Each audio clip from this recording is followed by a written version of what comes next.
Good evening and welcome to BizFirst in Focus. So this evening our guest is Mr. Bernard Savage, the head of the European Union delegation here in Sri Lanka and the Maldives. Welcome to BizFirst in Focus, Mr. Savage. Thank you. Starting off, tell me, what is the role of the European Union here in Sri Lanka over the last couple of years? Well, of course, as you mentioned, the delegation is the representation of the European Union to Sri Lanka and the Maldives, and as such it's a diplomatic representation in the same mode as the representation of any individual country. So we have a long-term mission to represent the European Union to the respective governments of Sri Lanka and the Maldives. But concretely, over the past few years, one of our major tasks, of course, has been to accompany the efforts of Sri Lanka and its donors and other partners in accompanying the effects of conflict and, of course, earlier natural disasters. And in that, we have important humanitarian and development programs, particularly in those areas most affected by the two events I've mentioned. Ms. Savage, you've been in the country as the head of delegation for the last couple of years, specifically the last 3.5 years. Have you been successful in your role to fulfill the goals and objectives of the European Union? Well, I'm sure that would be something that would be better asked of my superiors as to whether I've fulfilled that role. But certainly in representing the positions of the European Union, I've tried my best to do so. Especially following the end of the conflict in 2009, we expected Sri Lanka to receive a high number of FDIs, a high number of investments coming in from the West and Europe. However, it does not happen that way. What is the reason behind this, Mr. Savage? Well, of course, business decisions are business decisions and rarely affected directly by a political stance of the company concerned. And quite legitimately, their interests are essentially those of long-term profits.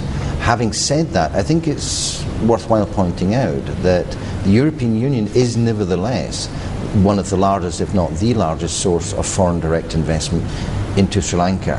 Now, we can discuss about volumes, but I'm sure as the country moves forward and as peace becomes not something which is a recent event, but is the stability of the country becomes a settled fact, then... You spoke about stability of the country. What do you mean by stability? Well, of course, the lack of armed conflict. Let's look at the facts. We've recently had the celebration of the third year after the end of the armed conflict. Now, of course, businesses, as I said, they take their own individual decisions, and what they're looking for is long-term stability. So we're still at early days yet. I want to know, Mr. Savage, it was during your tenure in office that the GSP Plus was revoked for Sri Lanka. What was the real reason behind this? It was said initially that Sri Lanka has to make progress as far as human rights are concerned. Now Sri Lanka is gradually moving towards this process of making sure that they fulfill the agendas, the requirements of the international community. Will there be a change in this system in the coming years if Sri Lanka makes progress? Well, of course, GSP, the GSP Plus, as it's referred to, is something where countries have to apply to benefit from that.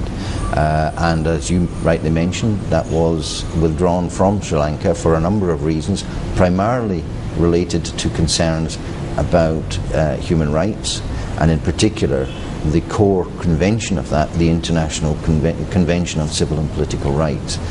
Now, as to the future, the government at the moment has given no indication that it intends to reapply for GSP+. There's a new scheme which will start at the beginning of next year, but to date it's not been a topic discussed between ourselves and the government of Sri Lanka, who would of course have to request that.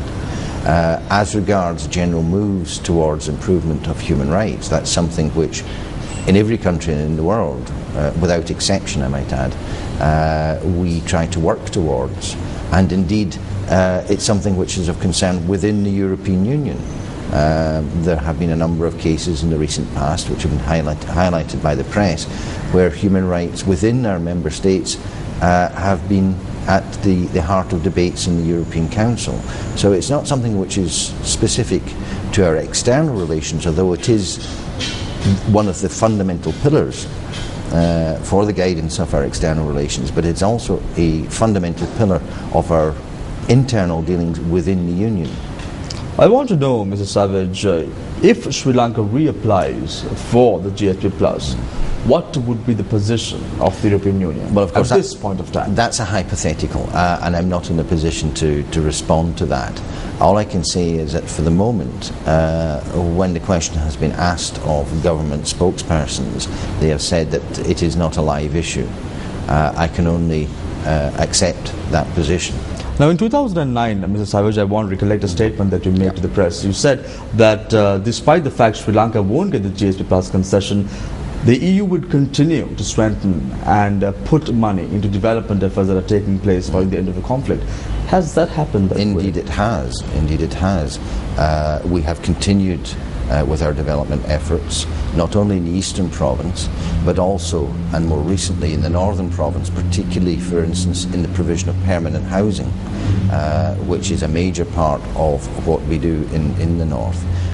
And that accompanies, of course, continuing humanitarian assistance, particularly for demining temporary shelter, and indeed our humanitarian arm, the European Community Humanitarian Office, ECHO, has recently approved an additional 4.5 million euros for Sri Lanka, and very shortly we will start a very large programme to be implemented effectively by 6 UN agencies, which will focus on the north, particularly Vani. We're now going for a short commercial break. When we come back, we speak to Mr. Bernard Savage, the head of the European Union delegation for Sri Lanka and the Maldives. Stay connected with BizFirst in Focus.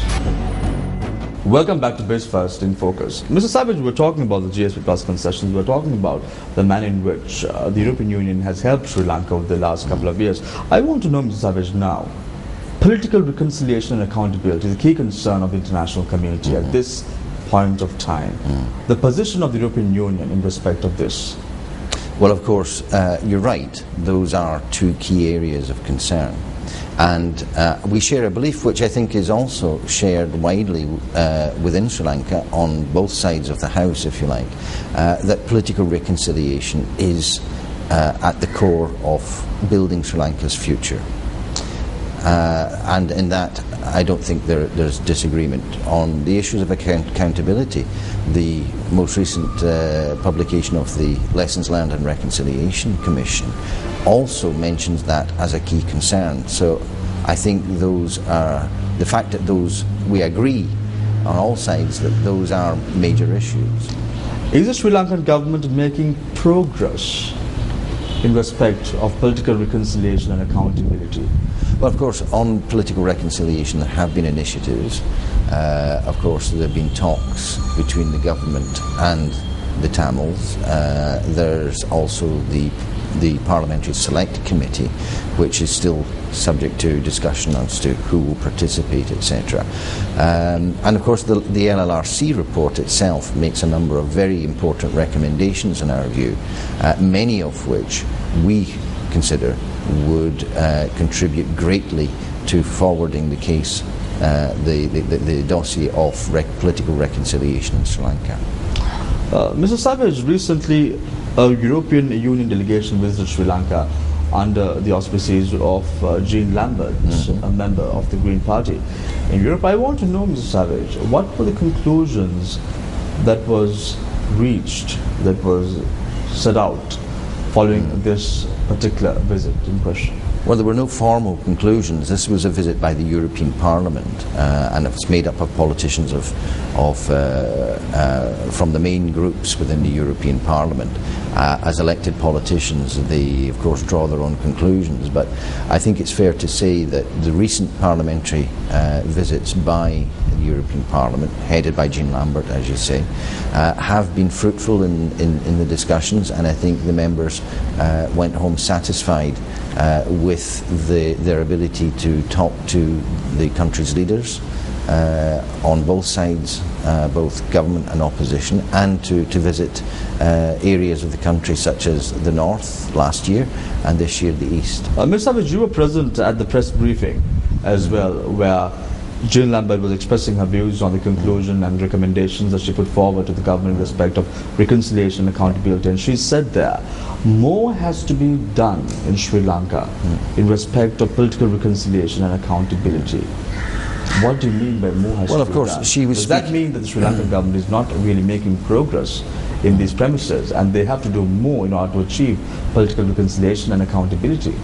Well, I think there are two things here. First of all, of course, she was speaking on behalf of her parliamentary delegation, not on behalf of the European Union. She was speaking as an elected politician and reflecting the views of her group in particular.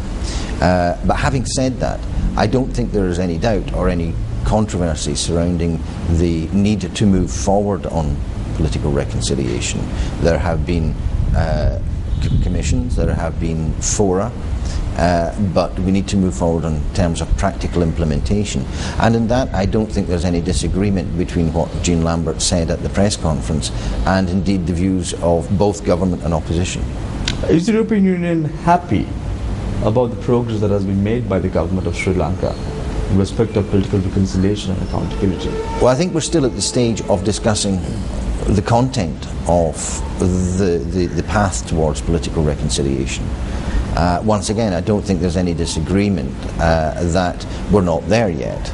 And for this reason, there's the Parliamentary Select Committee and a number of other initiatives. So there's no disagreement that a lot of the content now needs to be put into place.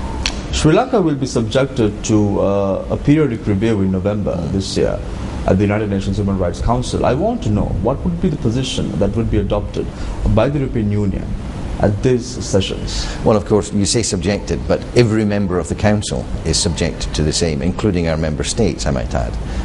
This is part of the core business of the UN Human Rights Council. As it is for every country, the basis for looking at a country's progress is the last Universal Periodic Review, which was in 2008. So the major themes within the 2008 UPR, Universal Periodic Review, will be the basis for discussions as regards Sri Lanka. I might add that there are a number of other countries who are also involved in the UPR process this year. It's not uniquely Sri Lanka.